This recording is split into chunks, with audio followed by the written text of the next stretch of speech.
Yeah, Bill's gay, and yeah, I think, you know, it shouldn't be a big deal.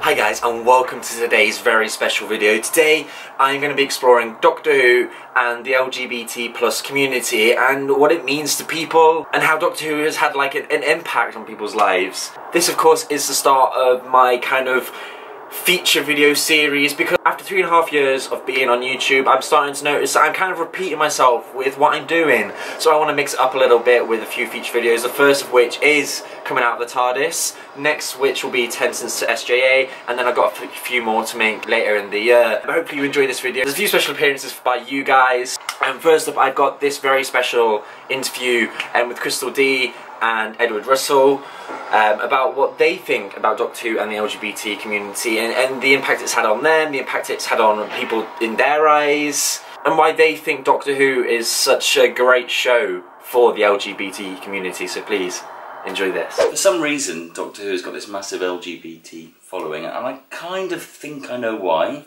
but I'm not positive, so I don't know what you think. I think, for me, it's because the Doctor, certainly when I was young, wasn't a very sexual person at all, and he you know, I didn't feel like I was a macho boy when I was a little boy. I didn't feel like an effeminate girl. Maybe other people have got different opinions on that, but the Doctor was nothing really. He wasn't sexual at all. He just wanted to have adventures and so on and so forth. So it wasn't so fact that I found it particularly gay relevant. It just was kind of without other agendas, and I enjoyed that. That for me is what attracted me, I think.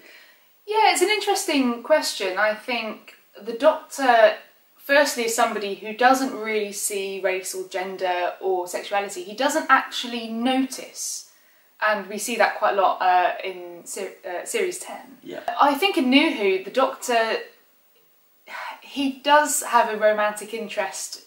Well, he gets married. Yeah. In River Song, and obviously with Rose as well. They fall in love, and I think it changes in New Who. But I think Doctor Who is such a safe space for people who are LGBT, because it is so, the character of the Doctor is so accepting and sees the potential in everybody, despite where you're from or you know, who you're interested in or whatever. That's irrelevant. It's your potential as a human being and what you can do, and he nurtures that. But there's something else in the DNA of Doctor Who that no one's really, not even Russell or Stephen or people who know this, have actually said what it is. There is something else that someone will one day work out the formula of why it is.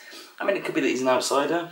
Well, I think it was that for me, because I didn't know I was gay until a lot later. You were gay. I discovered Doctor Who when I was 13, and I didn't really start thinking about anything, you know, until my late teens, early 20s. So, and it wasn't apparent to me, as it is with some people who they do know when they're 14, 15. But for me, that wasn't the case. For me, I think a lot of it was to do with feeling like an outsider and always being a sort of geeky person. There was nobody at school who understood that, and I discovered conventions and met all my friends through conventions, and that became home. It's really interesting you should say that, because although I was keen to talk about generations earlier, everyone's just different. I would say that I was a child that knew I was gay when I was 5 or 6, but I just knew I identified with that way of thinking in some way.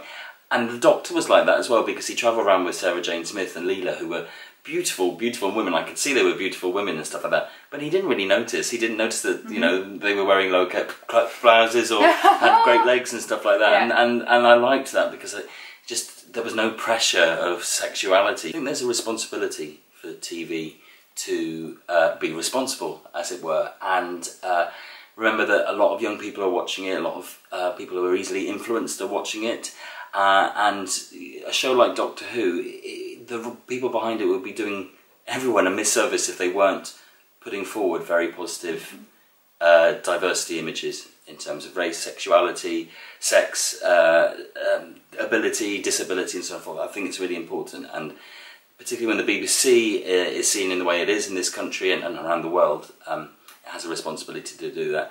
And the way that Doctor Who does it, I don't know if you agree with me, Christel, but the way that Doctor Who does it is to just put it down as normal. It's absolutely commonplace that you have gay characters that are, one of them is a lizard and one of them is a Victorian maid and so on and so forth, and it's very rarely if ever, actually, a plot point. A perfect example of that is in episode 7 of series 10, when we have the character of Erica, who is played by a diminutive actress, and that's never mentioned. It's not why she was cast at all. It's just there. The Doctor doesn't see these things as an issue. If you're blue, or if you've got one arm, or if you're, you know, my best friends are blue. If you're a face in a jar, you know, it doesn't matter where you're from. Everyone's accepted.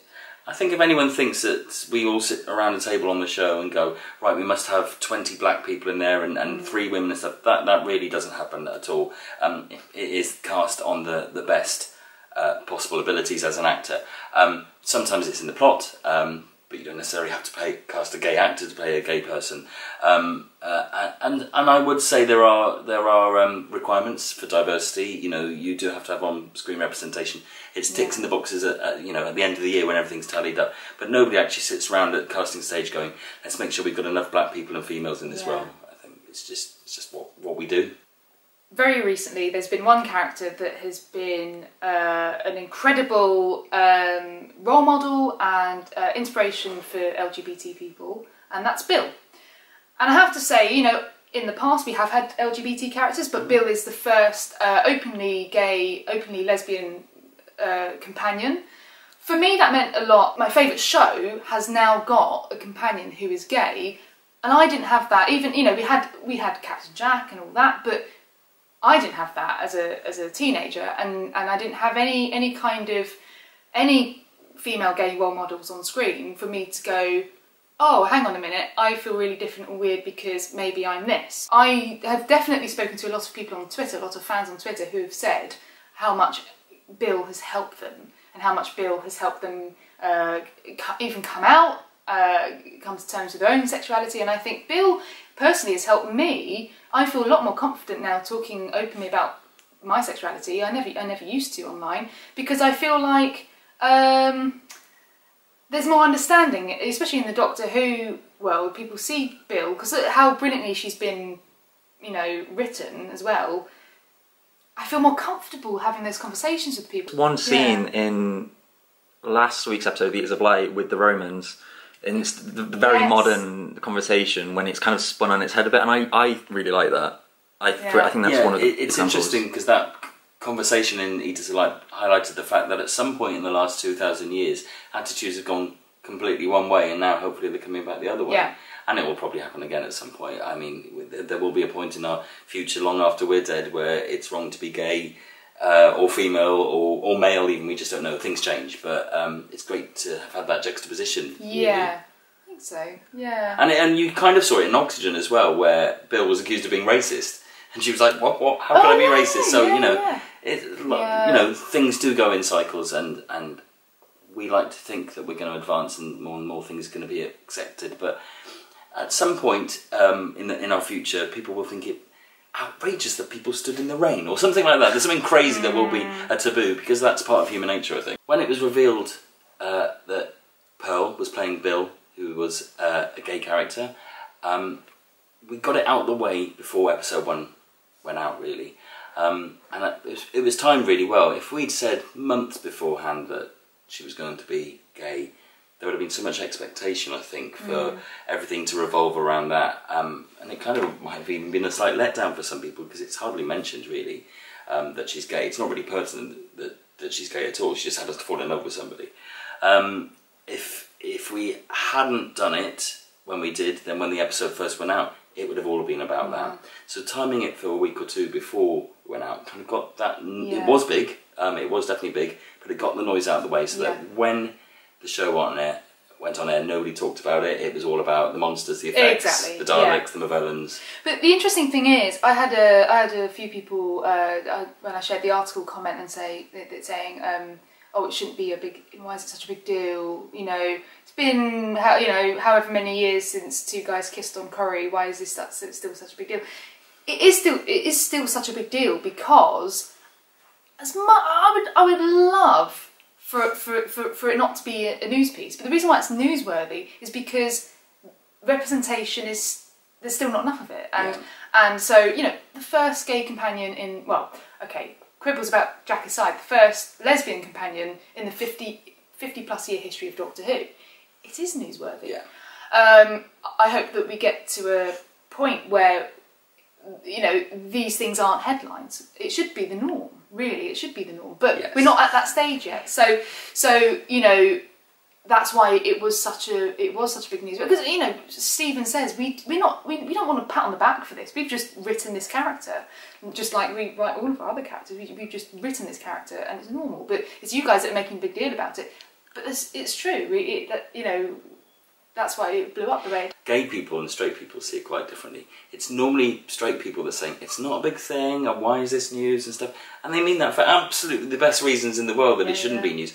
If you're gay and a pop star has come out as gay, that's brilliant. That's thumbs up. It's not because they can suddenly be your boyfriend or girlfriend, but because you're out there now, people can accept that person, and it makes you a bit more normal. Yeah. And yeah, it shouldn't be news, but it is, and so let's celebrate it. Yeah. And move on. Yeah, it's interesting that. But I also think there is a generational thing as well, because you know, not to get into too much detail, but you know, there is a lot more representation now, and I wonder whether, you know, this is another, you know, study that maybe you could do at some point. But you know, I wonder whether there is, I don't know, in some gay people who didn't have that representation, if there's feelings of, oh well, I didn't have that. So why is it, you know, I don't know if there's a bit of, not envy, but maybe envy, I don't know. Maybe there is, you know, because I've definitely witnessed that from people with Bill, you know, older gay people kind of going, oh, this should be a big deal. And but for me, it is a big deal. It meant a lot to me, definitely. I thought it was really big news. It's a big milestone, I think. There's definitely a thing with generations, and there's something perhaps you can address in one of your future things. But you when you're a young person, you think you've got a young person's views, and before you realise it, your views don't seem to match everyone else's, and then you realise that you're not a young person anymore, because every generation is different. Without wanting to make myself sound like Methuselah or somebody really, really old, it was even more different for me when I was young, because I was a child in the 70s when you didn't have gay characters, and if you did have a gay character in a TV programme, it was for comedic purposes, for being camp, and possibly the innuendo that was associated with that. Then in the 80s, when I was a teenager, you did get gay people, or what they call gender benders. Then you had people like Boy George and all that kind of stuff, were pop stars. Even then they didn't quite want to admit to being gay, and what then kind of stopped that advancement was AIDS came to the forefront, and suddenly lots of people were very scared. You would have the Sun saying gay people are bad because of AIDS on their front pages, and that kind of sort of any way forward we were going was pushed back. It was quite horrific, and I never had any kind of representation on screen. So the fact that people have now, it's just fantastic. It really is. It means they can concentrate on other things. You know, they got that out of the way. Exactly. Can just be better people. One thing that I really liked that they said in that little video was the fact that Doctor Who and other shows, they don't look to specifically cast people in order to represent a larger community. It just happens on the best quality of actors and people suited for that role, and I think that's really important. And I think one thing that's really nice is that in series 10 of Doctor Who, Bill's sexuality was not what defined her. It was just part of her. So to see someone on TV, specifically my favourite programme being Doctor Who, and seeing someone that isn't being defined by their sexuality, I think is a really big step, not only for Doctor Who but for TV, because it's just becoming the norm. It's just allowing for her to be a character that happens to love the same gender, but she's still going to fight monsters, she's still doing this, she's still doing whatever. It doesn't define her, and I think that's really, really nice. But anyway, a few of you guys who got in contact with me that wanted to be in this video to discuss what they thought about Doctor Who and the LGBT community, so here you go. I think Doctor Who attracts a large proportion of the LGBT community because it's very much a show about diversity. I mean, you've got the Doctor who doesn't want to conform to any sort of stereotype or anything like that. He wants to be as broad as possible, and I think that dynamic really attracts a lot of people. I mean, like myself, I got bullied quite a lot when I was a kid, and the Doctor just making me aware that being different isn't wrong, and you know, your sexuality, your gender shouldn't matter, was a very big key important thing in my life. And I think Doctor Who, having that 50-year history behind it, has changed a lot of people and the way that they kind of look on the world, and I think that's why it brings in a lot of people. I think what attracts this wonderful community to the world of Doctor Who is that Doctor Who, right, it takes you away from the harsh world of reality, and it takes you to, well, escape from, to fantasy, you know? I think because, you know, you have the character like the Doctor, he doesn't care about your, you know, your orientation or your colour or your race. He's like open-minded, he doesn't discriminate you, he's just like, you know, come with me and I'll take you on adventures, or don't worry, I'm gonna help you and all that, you know? I mean, he's just a wonderful character, and you feel very convinced, you know, you want to love him as well. And the characters, you know, if the companions trust him, then we, the audience, can trust him. 10 years ago, who would have thought that a married lesbian couple would be major reoccurring characters in Doctor Who? I think that Doctor Who attracts a large LGBT audience by adding LGBT characters in to the TV series. Doctor Who has helped me by just cheering me up after those bad days, and by adding characters just like me into the audience. I'm more like Jenny Flint. I'm loyal and stuff, but I'm also gay. It's just that there's loads of stigma about coming out, and Doctor Who has helped me. We gay Whovians love Doctor Who because of the characters. The characters help us, we feel the characters feel us. I started watching Doctor Who back in 1999, so that was a classic series in reruns with Tom Baker, starting with The Hand of Death. And I think the reason why, as a gay Doctor Who fan, the show's always been inspiring to me is because it always had this message of acceptance, of tolerance. The Doctor, he didn't give a care in the world. He'd go anywhere without anyone to do anything. And I think that's been emphasised particularly in the new series by Russell T Davies, carried on of course by Stephen Moffat, and of course now we've got a lesbian companion. So I think the acceptance message is why Doctor Who has always appealed to LGBT fans. I just wanted to show a very quick clip from Wizard vs Aliens, which was the spin-off that kind of replaced Sarah Jane Adventures when Elizabeth Sladen sadly passed away. It was reported that Luke Smith was going to come out as gay, and sadly that didn't happen because we never got to see the remainder of Series 5, or we never got to see Series 6. When Wizards vs Aliens happened, in Series 2 finale I think it was, the character of Benny in that did come out to his friend in the most sweetest, most normal of ways that you could have done it. It was just beautifully done, and I think having that in kids TV on CBBC prime time at the time, and I mean this was 2012, but I think that was revolutionary of the time. And the character of Benny, his friend, didn't judge Benny. It was just, oh yeah, cool. You won't go on a date with a girl, but you go on a date with a guy, cool, I don't care, now there's aliens, let's go and shoot them. And that's how it should be, and I think that's what Doctor Who and Wizards vs Aliens did very, very well.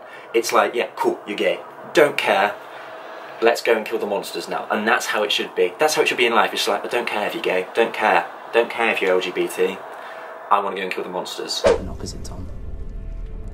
I'll go on a date one day, just not with her, not with the girl.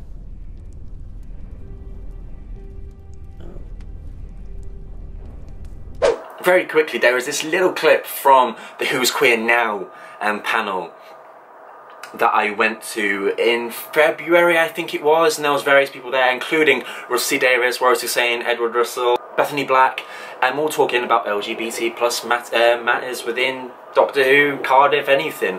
But there was a very funny clip with Rusty Davis discussing the kiss from the parting of the ways with Captain Jack and the 9th Doctor, and it's just a very funny story about him talking to a woman that didn't necessarily like this kiss, but it's wonderful, and it's the reason I love him so much, and the reason why Rusty Davis will forever go down as one of my heroes. But this story is hilarious, just have a watch. And it was, and a woman came up objecting to the gay kiss. It was about midnight and everyone was quite drunk, and so little short terrier of a blonde woman objecting to the gay kiss with Captain Jack, and the fact that you know, her children are to watch this, and I just wasn't having it. I was just in that mood. I was, you know, normally you stand there going, "Oh, I'm sorry," you know, "Oh, I disagree," and I think this or that and that. Can I won't swear, but it's like, and I just went, "I'm not having that. Who are you, you dreadful, ugly woman?" It's like, and I was literally going, "I'm going to get your name, I'm going to get your number, I'm going to phone up social services because they're living in a home of abuse, and I'm going to get them taken off you." And I literally, and she was going, "I'm walking out of here." I was going, "You're not walking out, I'm going to chuck you out of here. Get out." It wasn't my wedding, I was going to get out of this wedding. And she's going, "I am going to go." I was going, "I'm making you go. Get out." And then she went into that cloakroom bit. Were you there that wedding? No, the cloakroom bit. And she got her husband. Her husband's going on. I said, "I'm chucking her out, and if I'm chucking her out, you're getting out as well." And unbelievably, they went. I wouldn't have gone. They actually said, "Well, we're going." I was going, "How did I do that?" That clip of Russell is one of my favourite things of him. I don't think I'll ever be able to forget that story. It's just hilarious, and I can imagine it happening. I can imagine him just telling this woman to go. I wish I was there, to be fair, just being able to watch it, because I would have been in hysterics. Maybe someone would dramatise that one day. That would be pretty cool. But yes, thank you for watching. I hope you have enjoyed today's video. I really enjoyed making this video and just like getting a load of you guys involved and just talking about something that's really close to my heart.